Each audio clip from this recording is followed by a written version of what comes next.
আসসালামু আলাইকুম ওয়া রাহমাতুল্লাহি ওয়া বারাকাতুহু। ইন্নাল হামদুলিল্লাহি ওয়াহদা ওয়াসসালাতু ওয়াসসালামু আলা মান লা নাবিয়্যা বা'দা আম্মা বা'দ। সম্মানিত উপস্থিতি, চমৎকার জীবন ঘনিষ্ঠ একটা বিষয়ে কথা বলবো।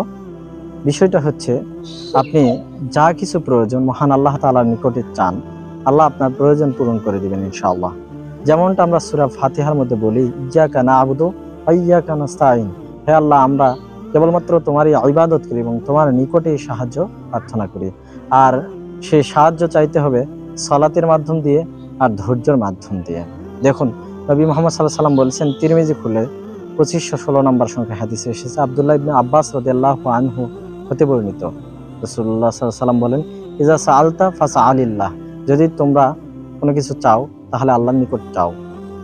ওয়া ইজা ইসতাআনতা ফাসতাঈন বিল্লাহ। আর যদি সাহায্য চাইতে হয় তাহলে মহান আল্লাহ তাআলার নিকটে সাহায্য চাও।